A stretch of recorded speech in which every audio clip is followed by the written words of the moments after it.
है, कुछ भी गलती हो जाती है तो जिम्मेदार तो नेहरू ही होता है। नेहरू की गलतियों के ऊपर तो हर कोई बात करता है। आज हम उनकी journey as a political leader कैसे थी हम जानेंगे। Commonwealth statesman, the Prime Minister of India.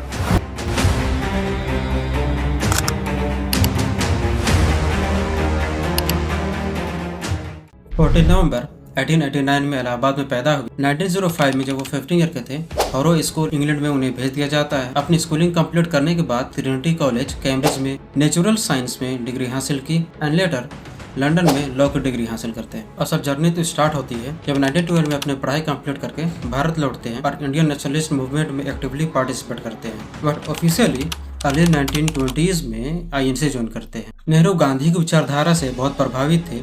Mahatma Gandhi के नेतृत्व में 1920 से 1922 नॉन कॉपरेशन मूवमेंट में एक्टिवली पार्टिसिपेट किए।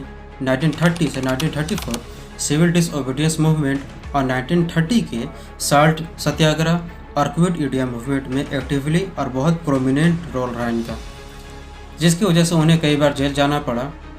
1921 नॉन कॉपरेशन मूवमेंट के टाइम डिसओबीडियंस मूवमेंट में और क्विट इंडिया मूवमेंट में 3 साल के लिए जेल में डाल दिया गया।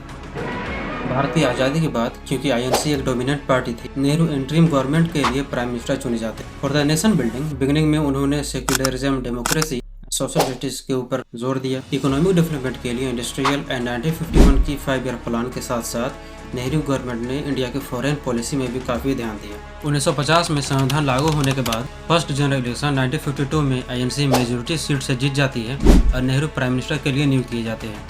अगेन फॉर नेक्स्ट 2 टर्म्स 1957 और 1962 में नेहरू प्राइम मिनिस्टर ही रहे। नेहरू गवर्नमेंट इन सालों में कई पॉलिसीज रिफॉर्म्स लेकर आए। इकोनॉमिक डेवलपमेंट के लिए फर्स्ट 5 ईयर प्लान इंट्रोड्यूस किया गया, जिसे 1951 और 1974 तक इम्प्लीमेंट किया गया। इंडस्ट्रीज के लिए heavy machinery, steel, coal power plants establish किए गए, इनमें इन्वेस्ट किया गया। इंडस्ट्रियल पॉलिसी रेजोल्यूशन 1956 अडॉप्ट किए गए। नेहरू गवर्नमेंट ने ग्रीन रेवोल्यूशन की नींव डाली। इसके साथ साथ फार्मर को एम्पावर करने के लिए cooperative movement and MSP introduce किया गया एंड एफसीआई जैसे संस्थान इस्टेब्लिश किए गए। आईआईटीज, आईआईएम इस्टेब्लिश किए गए।